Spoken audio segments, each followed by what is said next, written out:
where are we? What are we? And where are we headed? Tell me where we're going. Drive me around. Tell me about your vision. Tell me about the properties you want to buy. Include me along. I need clarity.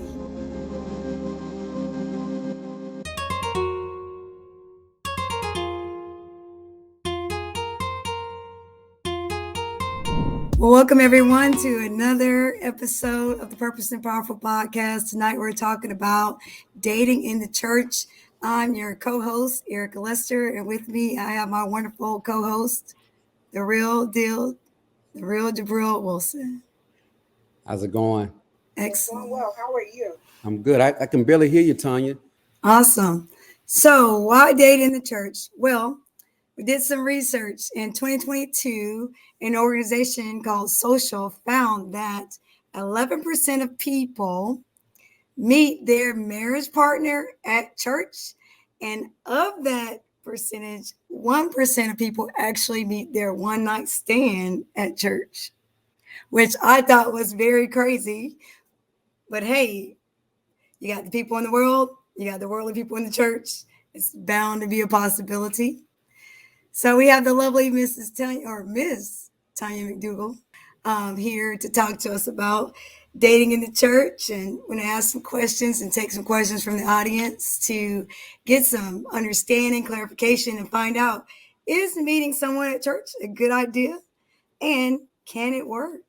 So one of the questions that we had are, what are some benefits you think that might be for dating someone in the church? Okay. Well, number one, it takes away the possibility or the chance of like stranger danger. Is the best way that I can say that.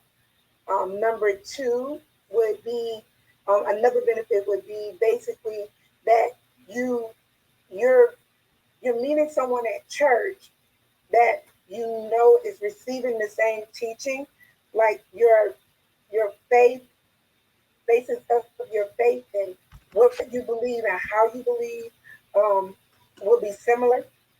And then the other is, for me, what I consider a good benefit is that you get the opportunity to actually witness firsthand the spiritual growth of the person and their relationship with God, but also you'll get to see firsthand how they interact with others because of the actual church setting.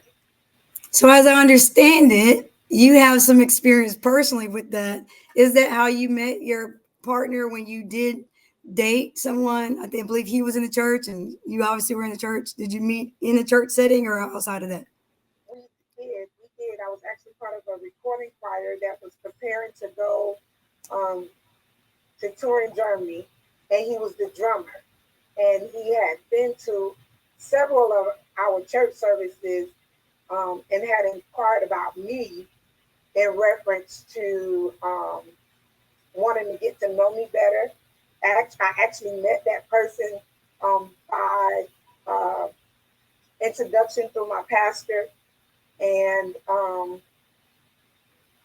I wish I knew those benefits then that I know now. We might not have met, but I learned a lot. I will say I learned a lot. Yes. As a matter of fact, I've met two of the relationships that I've been in where there was a form of introduction to the church. Okay, awesome. And so then in doing that research, here are 3 things that came up on benefits. And it speaks to what you've said too. It says the person's character is on display. You can determine if you are spiritually compatible, and you can perceive if they have the same spiritual mission. All relevant. Okay, so now those are benefits. So what may be some of the drawbacks concerning dating someone in the church? A main drawback is your relationship is on display for everybody, and your personality, let me say it this way: the two people that are involved in the relationship would have to be very careful. One of the drawbacks is everybody being in your business, and or the expectation of others either stopping your relationship from progressing or make the pressure of others making the relationship move too fast. And I experienced that personally. Was once the mindset of the church in general, not necessarily speaking as a fact, but it is once people see that someone's in a relationship and it quote unquote it looks as if what they seem to be is like, oh, this person is really happy. They'll push it to the altar for marriage before the two people are really understanding the dating process. So I think one of the major drawbacks is your relationship being on display, and then the peer pressure of others placing expectations on the relationship that the two people may not be ready for. Another one was found that they said a bad breakup because now everybody knows about it. Yes. And so then you say, would you leave your church, if it didn't work out? Or you're saying, well, this was my church and you came and you were a visitor here, so maybe you need to find yourself a new church. Even with my daughter, she's been a member of the church. The young man that she's dating actually joined the church. And one of the first questions that I asked was, hey, if y'all break up, where does that leave your relationship with church you're now a member of? And are the two of you mature enough to handle being in the same congregation, although you're no longer a couple?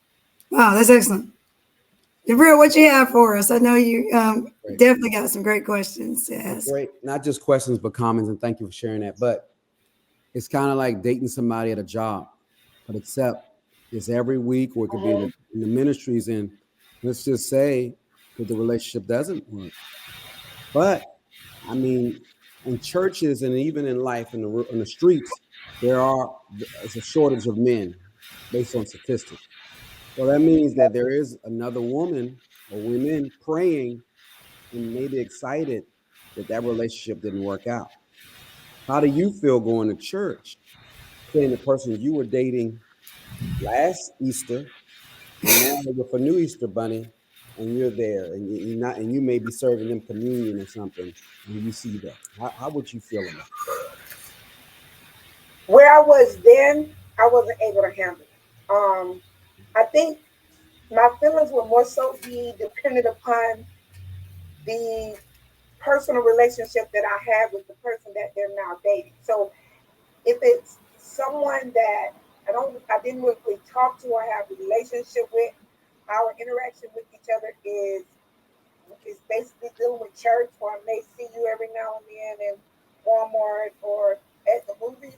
I don't know if it would bother me as much. I haven't ever experienced that, but what I will say that based on the two people communicating at the time of the breakup, and if there's a communication that takes place that the two people actually understood that the relationship needed to end, then there's a strong possibility that you're glad to see them with someone else. As a good example is my daughter's father had a child from a lady that was part of the ministry of which, and we're still members of the same church. A lady that was part of the ministry.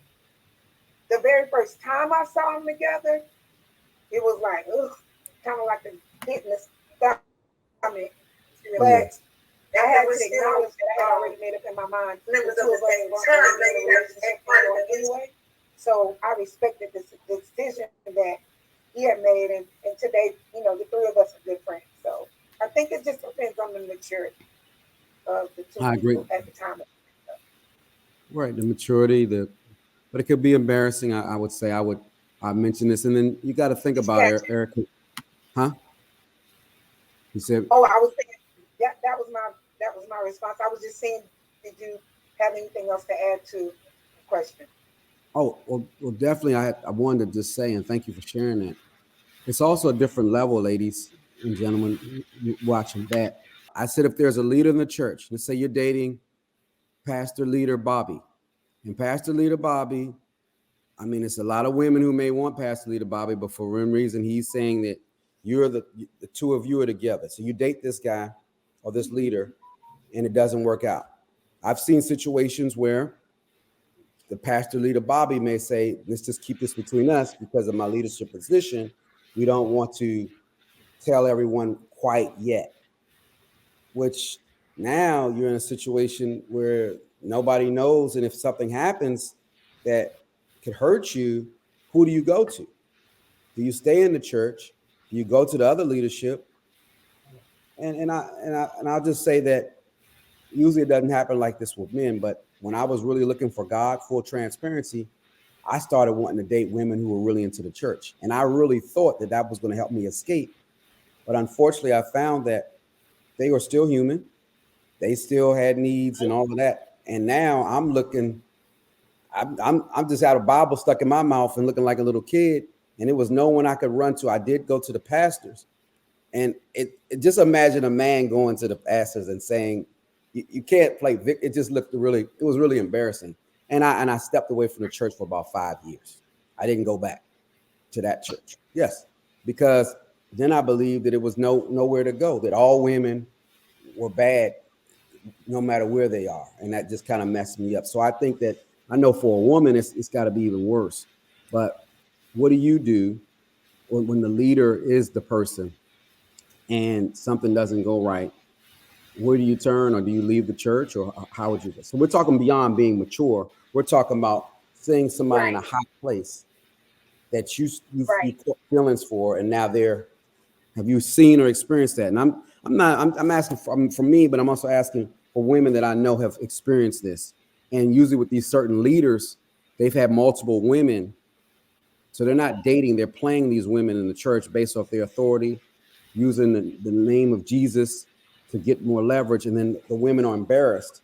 I don't want to say not as bad, but something that's in the church that is just going on and can be going on for years. I agree.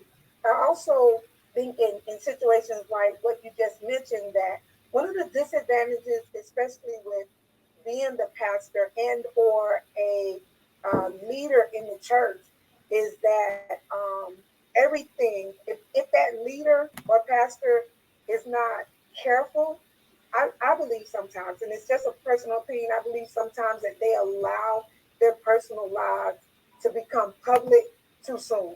I love the way Tony Evans did, the way he had brought public the fact that he was now engaged, and there wasn't a lot of, I would quote unquote say, advertisement of the fact that he was dating. For women, what I will say is that we really have more control than we give ourselves credit for in situations like that.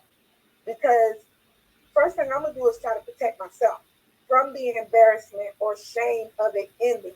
And church people have a bad habit, a very bad habit, of trying to deem who's worthy of being with that leader or that pastor. And it could be somebody that pastor or leader is really what we would say vibing with. Like they're you could tell that they could be more than just the dating. But the mindset of the church says she doesn't fit the image, or she's not going to be able to portray the role. You said something very powerful earlier when you were talking. Remembering that leader, and it can be man or woman, that leader, once that title leaves, they're a man or a woman. They're capable of being good. They're capable of being bad. They're capable of anything that of the natural and of the flesh. So when the expectation is for those type of relationships to be perfect, and then all of a sudden there's a breakup.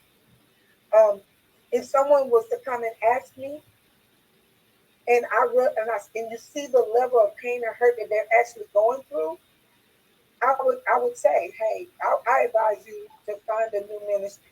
If it's something that you cannot sit, because once again it goes back to communication. If it's something that you cannot sit down and communicate with each other effectively, do what you need to do to save yourself and leave, man or woman.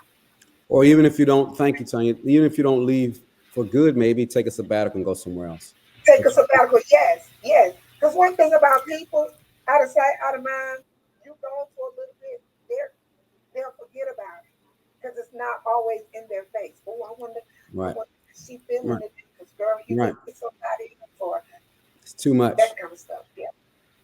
And you're not focusing on God when you're going to church. You end up being a spy, and you're hanging in the pews looking Mhm. to see who they're with. And that's not good. You don't want Yes. that's traumatizing. All right. Well, thank you for being real with that. I thought about it. Now, what Oh, about somebody who's unequally yoked? That's exactly where I was going. You want to bring You're hitting the somebody into the vein. church. You want to clean somebody up. Find them at the grocery store, or he was fixing your tire, and you said, "Hey, you want to come that on went in?" slow. I said Now somebody it's unequally like yoked. and then it kind of faded out. So we're receiving interference on both ends because I can barely hear you either. I think you sound like you're in Oh, another galaxy. okay. It's choppy. Let me try this. Okay. I want to make sure you can hear me and the audience can hear me because the question I asked was crucial, and we're hitting a crossroad within the part of the show, and we want to ask about the women or men who bring somebody into the church to help save them or clean them up, and you're unequally yoked. And the only reason he's going to church is to please you, not really to please God. And that will be discovered very quickly within a few weeks, if not a year, if you start to continue to date. Did you hear me? Okay. Here's my thoughts.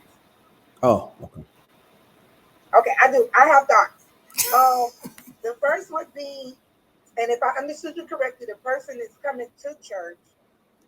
The goal is for them to get in a relationship with God, as you know they should have, but that's their only motive.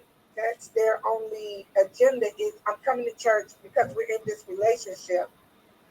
And am I understanding you correctly? And so the relationship with God may not be on the forefront of the intentions of as part of the intentions of the relationship. Is that correct? Right. In a way, you know how men are. I mean, a man want to say, I want to take you out to eat. And you say, well, we're having a church banquet. Let this be the first time we meet. So then now you bring him to church on that Saturday evening and you want him to come Sunday, the next day to start. So you use the church to try to also have an accountability bridge and let it be public so that your leaders can protect you and pray for you and you can meet the new person. It's just like bringing them to your family to a family cookout, but you're bringing them to a church function. And now the expectation is hopefully he'll start coming with you to church, but you're unequally yoked.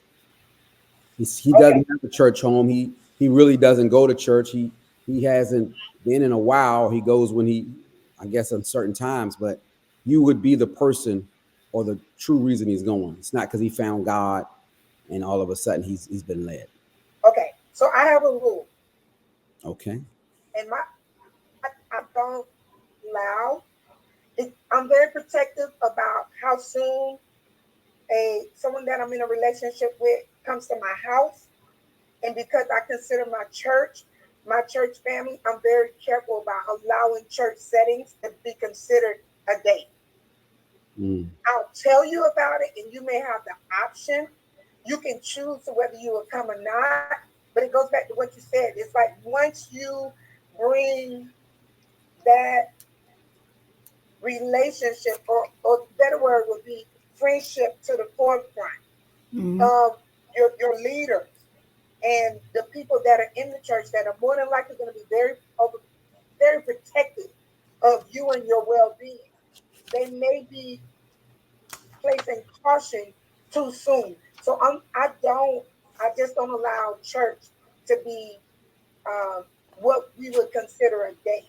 We got revival going on. I would love for you to come, and I wouldn't even sit with that person in the service for to make sure that they understood that their purpose for being there was in reference to if I'm going to be the open door for them to receive Christ or learn more about Christ, then I have to be very careful not to, I would say, interfere or interrupt that. I think that's the word I'm trying to come up with. But Yeah, now on that, I would have to say I've never allowed church to be what we would consider a date. So, but I get it. It happens. And it happens a lot. But Well, no one says it's a date.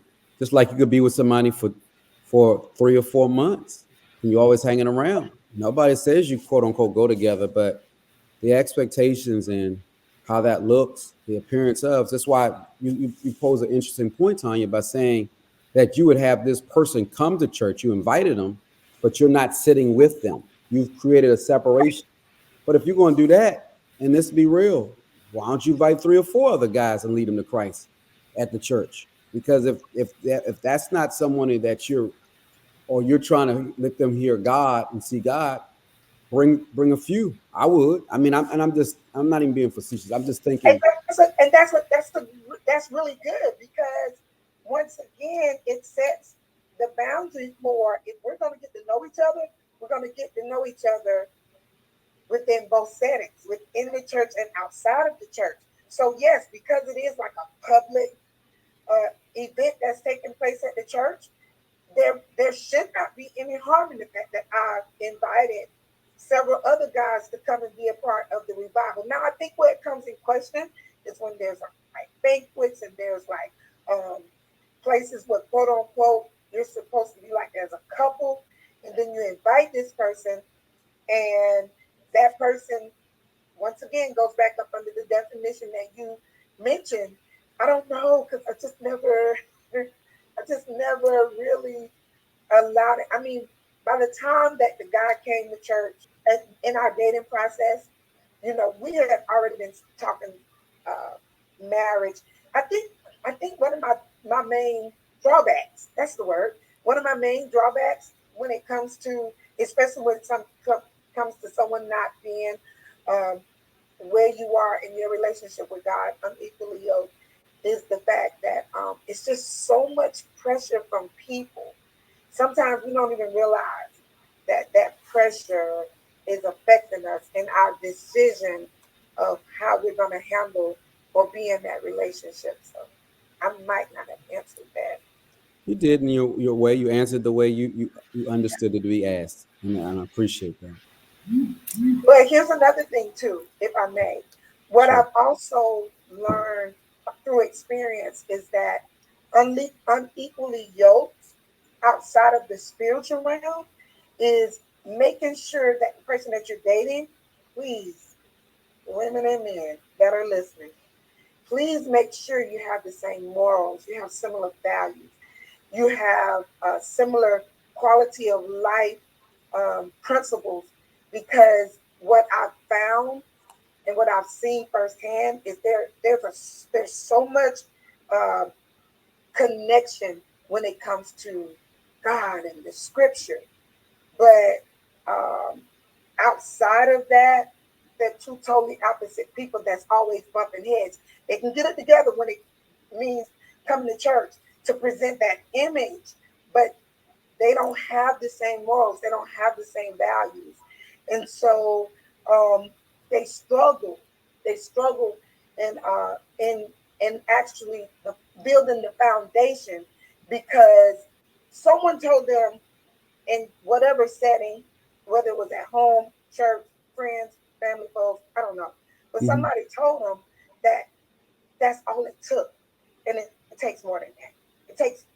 It's gonna take God, yes.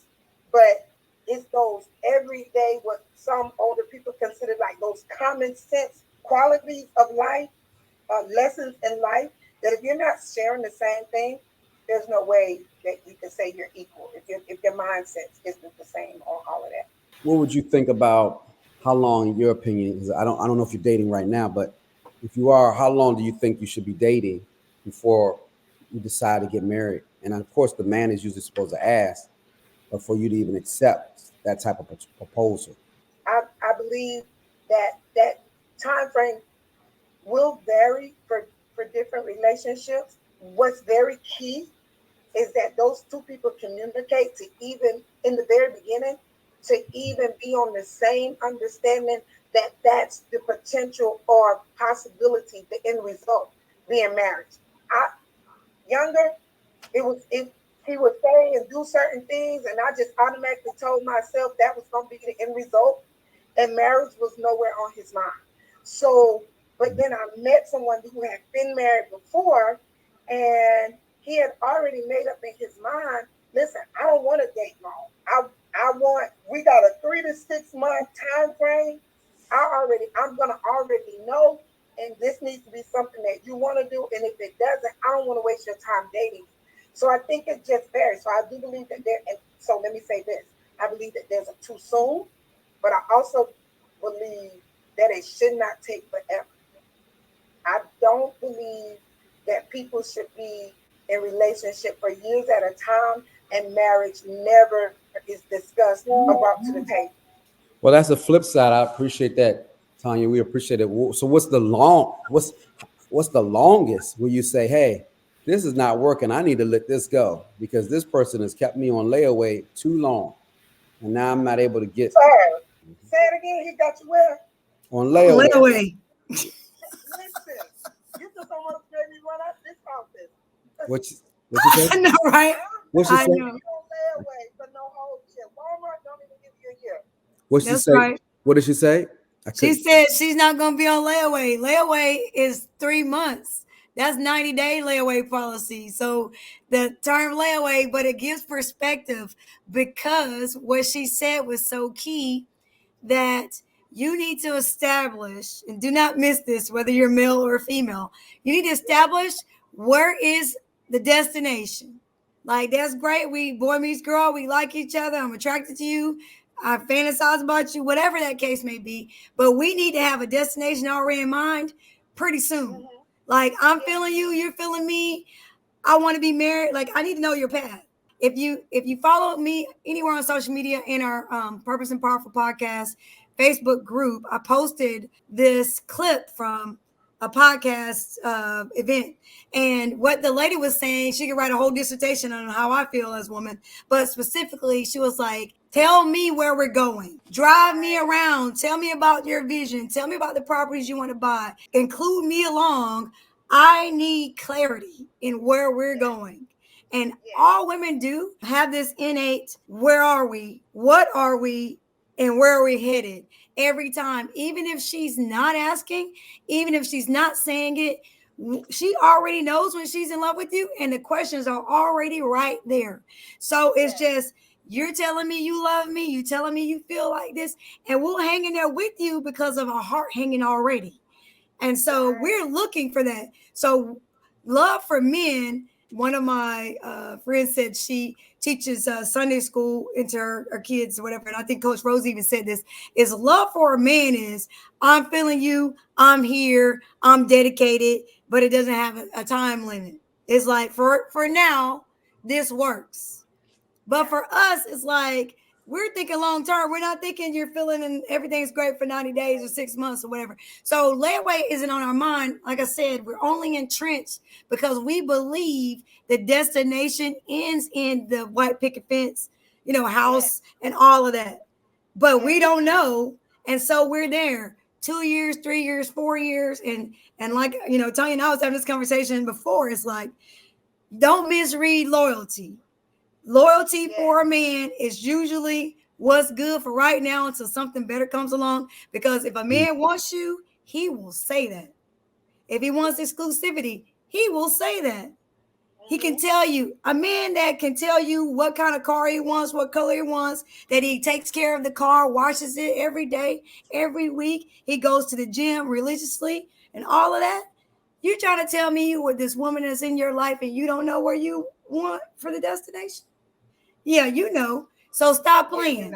Stop playing games. And ladies, stop acting bashful. This is your life.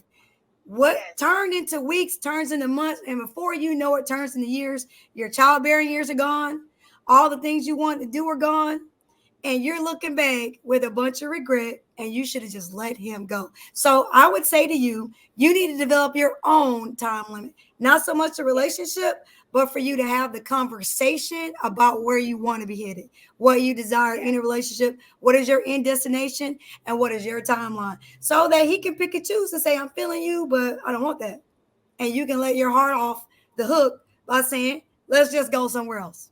Yeah, and sometimes we're afraid of, and thank you for that as a mouthful and a tongue. For I saw Tanya stick her tongue out on some of that, so she really was feeling this and understanding it. But I'm gonna just say this to you: a lot of times, women, what I've noticed, and men, do not want rejection. But I would rather have a rejection. It's not even a rejection; it's just clarity in the truth. Year one or month two, than 3 years later. And and you created this story and this image, and you've tried to keep it up, and it's not going to stick, because men do know what they want, and they also know what they don't want.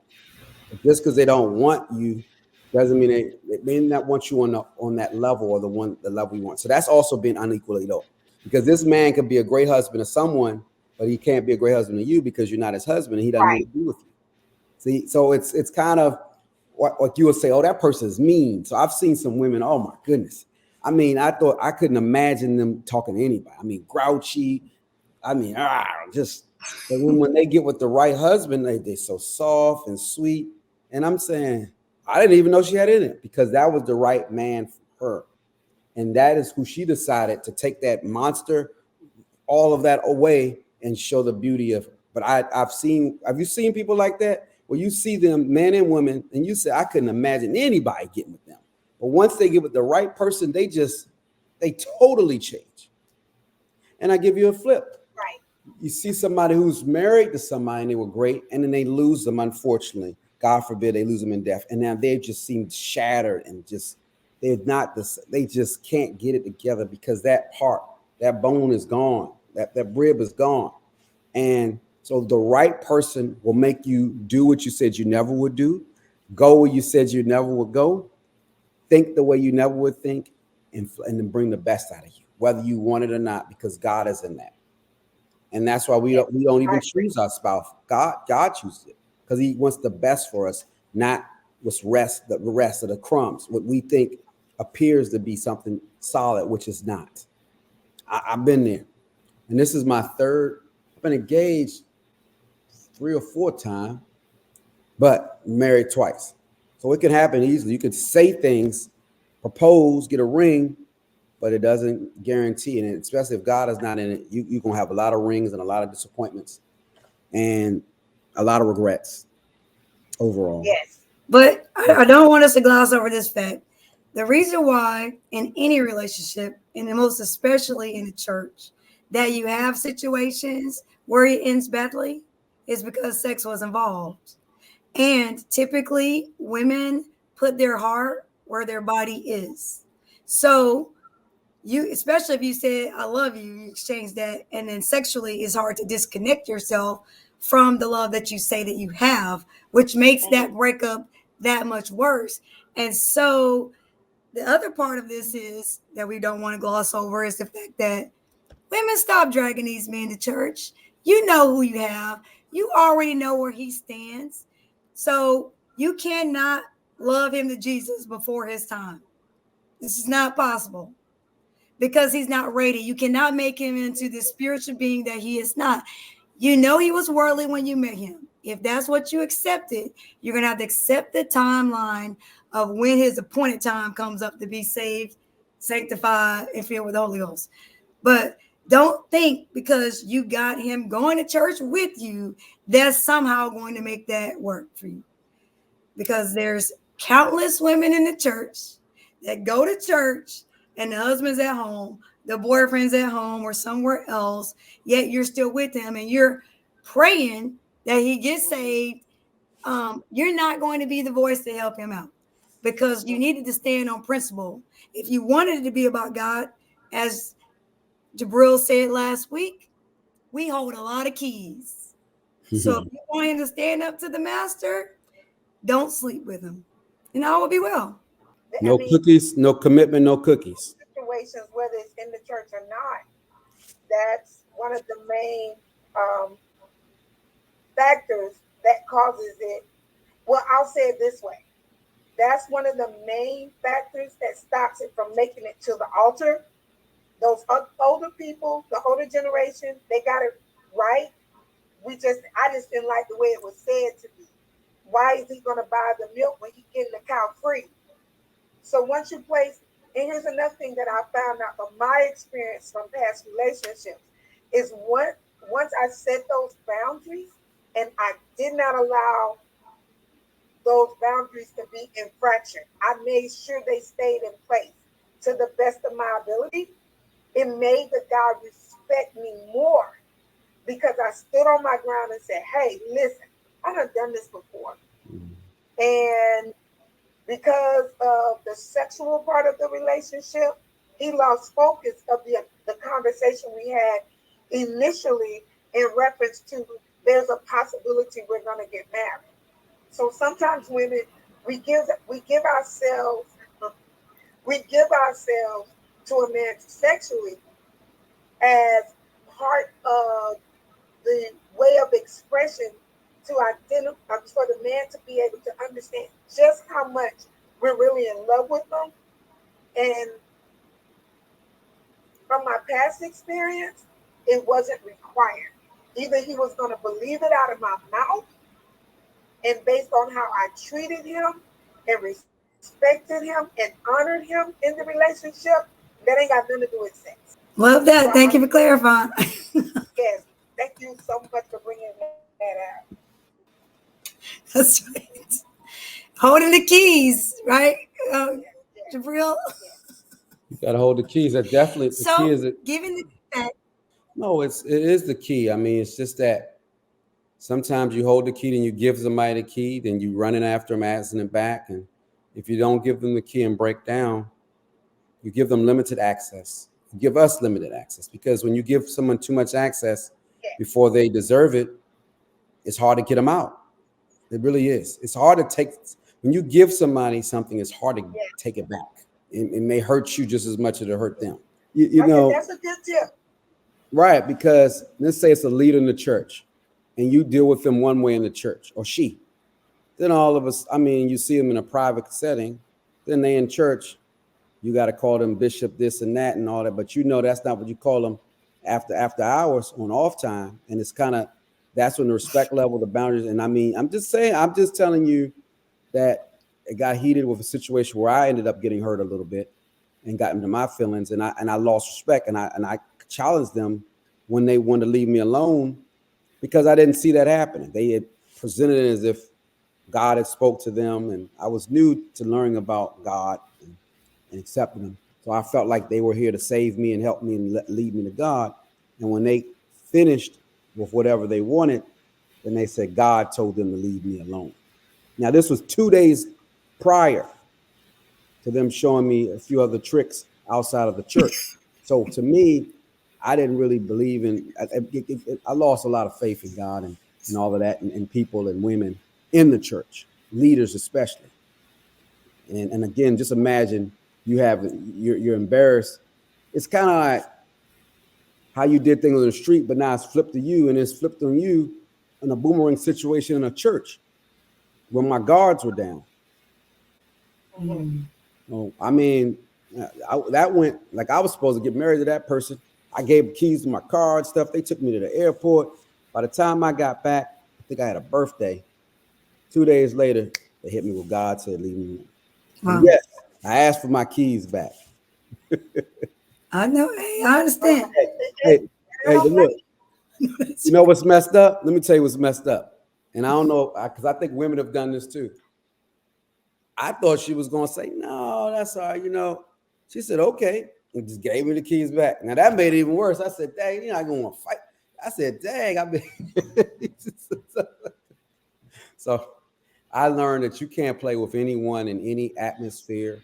The principles are still the same and people are still the same no you. matter. Yes, and to coincide with what you said, Yes. I I dated someone that wasn't necessarily like pastoring, but he was an apostle. So in my mindset, he was gonna do everything right. And Mm.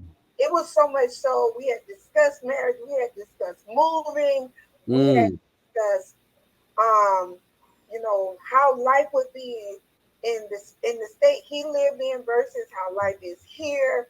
Our mm. families had come together, and then all of a sudden he's gonna move, and I done gave him all the keys. I'm talking about the whole set.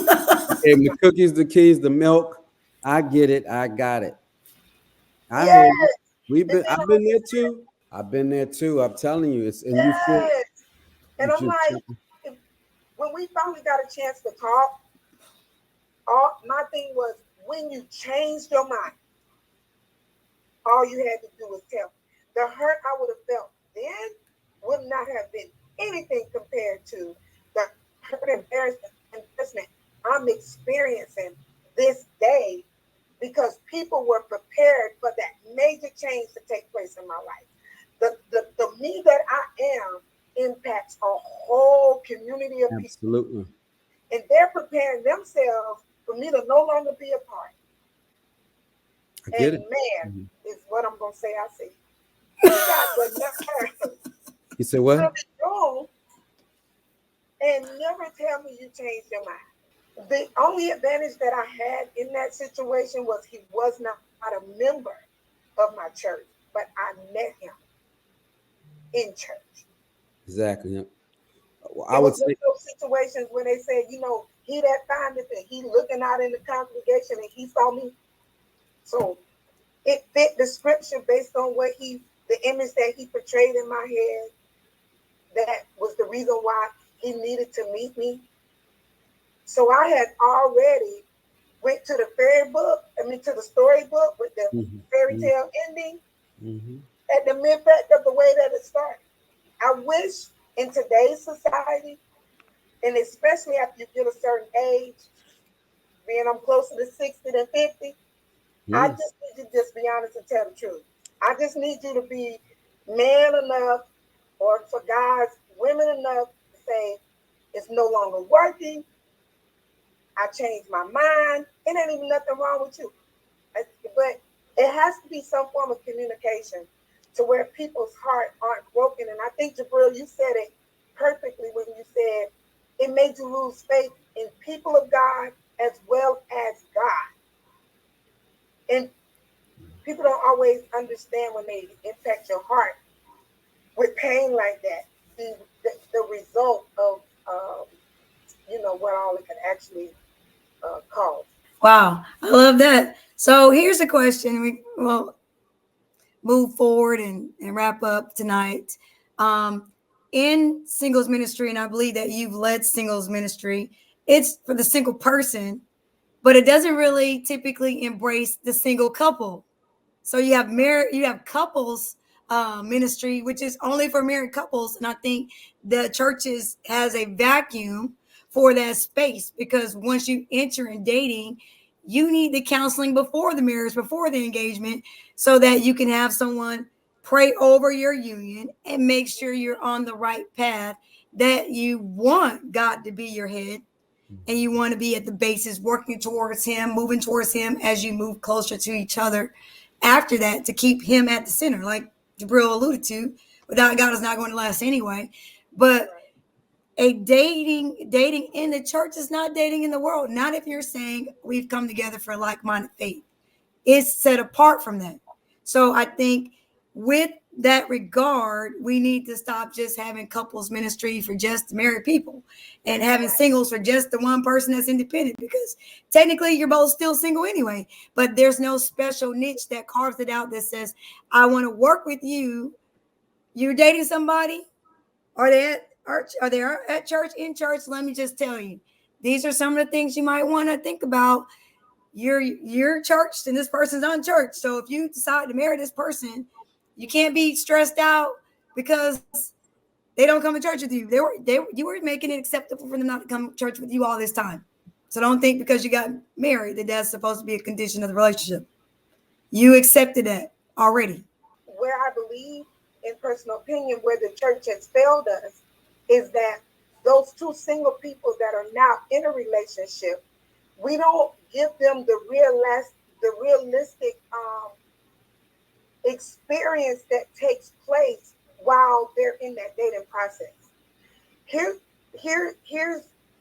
where the church can regain themselves is by, once you see that those two people are dating, yes, I need you to teach me of the possibilities of what can happen, in the process of leading to marriage.